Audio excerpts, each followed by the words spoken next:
यह कहानी शुरू होती है राजस्थान के मंगलपुर गांव से। उस समय मंगलपुर गांव पर ठाकुर भवानी प्रताप सिंह का राज था, जो मंगलपुर का उस समय भगवान समझा जाता था। वो बहुत ही क्रूर इंसान था। दया नाम की भावना उसके हृदय में ही नहीं थी। जो उसके खिलाफ बोलता था उसको वह उसी समय फांसी पर चढ़ा देता था। इसलिए सभी उससे बहुत डरते थे।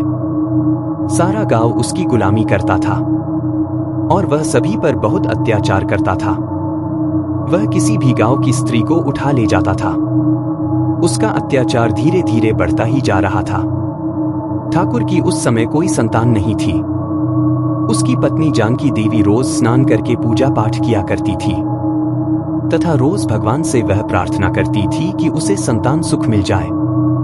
ठाकुर को भी कभी कभी इस बात की चिंता सताती थी कि उसके बाद मंगलपुर पर कौन शासन करेगा। कभी कभी उसे रात को नींद भी नहीं आती थी। वह रात भर चहलकदमी करता रहता था।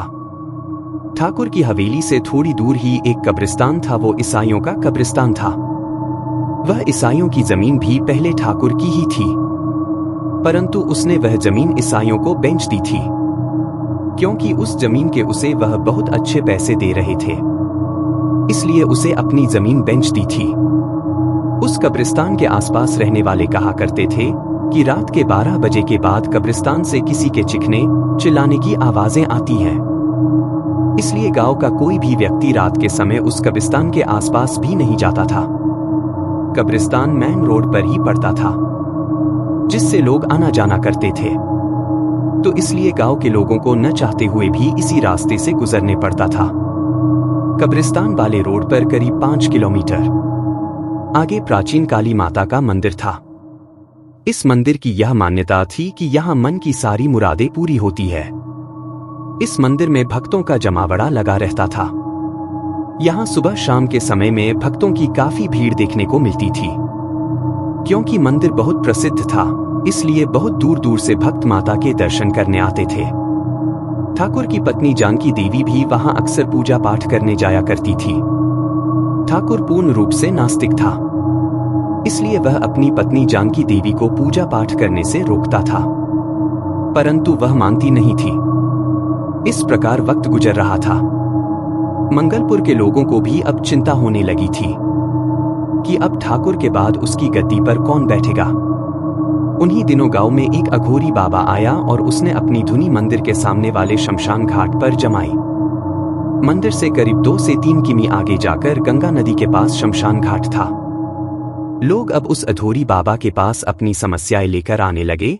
अघोरी बाबा उनकी समस्या ध्यानपूर्वक सुनता था तथा उनका समाधान भी करता था। धीरे धीरे बाबा की ख्याति दूर दूर तक फैलने लगी और आसपास के गांव के लोग भी वहां आने लगे। यह खबर ठाकुर की पत्नी जानकी देवी के भी कानों में पड़ी। उन्होंने यह बात अपने पति को बताई। उसने कहा कि वह सब पहले से ही जानता है और बोला, तुम्हें पता है कि मैं तंत्र मंत्र और पूजा पाठ पर विश्वास नहीं करता, इसलिए मुझे उस बाबा से क्या मतलब। जानकी देवी ने कहा कि एक बार बाबा को हमारी समस्या तो बताइए। गांव वाले कहते हैं कि वह बाबा बहुत करामाती है तथा सभी की समस्याओं का समाधान करते हैं। जानकी देवी के बहुत आग्रह करने पर वह उस अघोरी बाबा के पास जाने के लिए तैयार हुआ तथा उसने कहा कि समय निकालकर वह उस अघोरी बाबा के पास अवश्य जाएगा तथा उसका भ्रम दूर कर देगा कि तंत्र मंत्र से कुछ नहीं होता।